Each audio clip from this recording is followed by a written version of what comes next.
মন্দিরের রন্ধন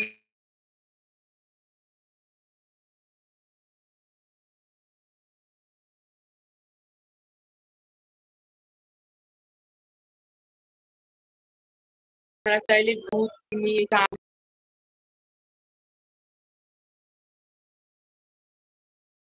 সেই স্থান যেখানে ভগবান নৃসিংহদেব স্নান করেছিলেন। তো চলুন দেখা যাক সেই স্থান। এইখানে কিন্তু সবাই মানসা করে আর কি। এইখানে যে যে মানসা করে সবার কিন্তু সকলের ইচ্ছা পূরণ হয়। এখানে আপনারা এসে মানসা করতে পারেন। আর এখানে মানসাতে দেবেন আপনারা পরমান্ন ভোগ। আমরা এখন যাচ্ছি আস্তে আস্তে ধীরে ধীরে এগিয়ে ওইদিকে যেখানে ভগবান নৃসিংহদেবের স্নান হয়েছিল সেই কুঞ্জের দিকে যাচ্ছি আমরা। হরে কৃষ্ণ। ওইদিকেই আছে সেই সুরাহি। এই দেখুন সেই স্থান যেখানে ভগবান নৃসিংহদেব স্নান করেছিলেন। আপনারা দর্শন করুন এই ঘাট। আমরা এখন নামছি আস্তে আস্তে।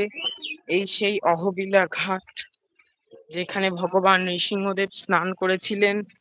এই স্থানটি কিন্তু খুবই জাগ্রত এবং পবিত্র। আপনারা মায়াপুর বা নবদ্বীপে ঘুরতে আসলে এই স্থান ঘুরে যাবেন। দেখুন দেখুন অনেক ভক্তরাই কিন্তু এই স্নানে এই ঘাটে স্নান করে।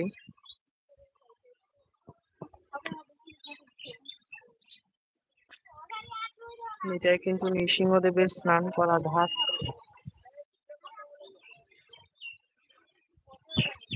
এখন আমরা আবার মন্দিরের দিকে ফিরে যাচ্ছি।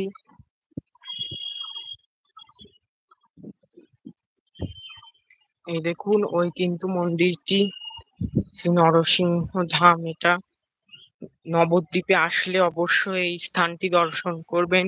এটা কিন্তু নবদ্বীপ পরিক্রমার মধ্যেই পড়ে। এই স্থান দর্শন করলে তার আর অনেক সকল পাপ মোচন হয়। আপনারা অবশ্যই আসবেন। দেখুন এখানে দোকানপাটও ছিল। এই দেখুন এই মাতাজি কিন্তু ষষ্ঠাঙ্গে দণ্ডবাদ প্রণতি করছে। এই দেখুন এগুলো কিন্তু বৃন্দাবনে যেরকম ষষ্ঠাঙ্গ প্রণতি করা হয় সেরকমই কিন্তু মাতাজি করছে।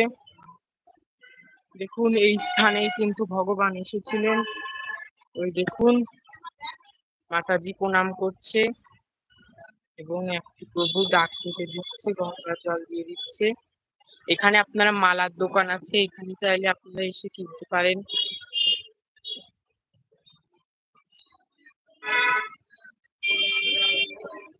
এই স্থানে আপনারা মানসা করবেন শ্রী নৃসিংহ দেবায় জয়তু। এই মন্দিরটি আপনাদের কেমন লাগলো কমেন্টে নিশ্চয়ই বলবেন। কমেন্টে জয় নরসিংহদেব লিখে যাবেন, এটাই আমার আশা। জয় নরসিংহদেব লিখবেন। আপনাদের পূজার নিয়মটা দেখিয়ে দিই। এখানে সবাই কেমন ভাবে তাদের ভোজ্য জিনিস দিয়ে পূজাটি করে, আমরা কিন্তু সেটাই দেখাতে চলেছি। কেমন ভাবে আর কি পূজার ভোজ্য জিনিসটি নিবেদন করা হয়।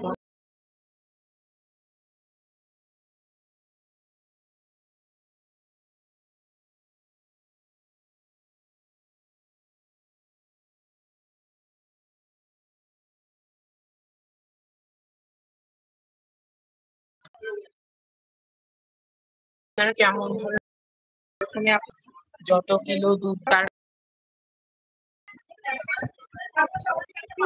আপনারা দর্শন করলেন। তো এখন সবাইকে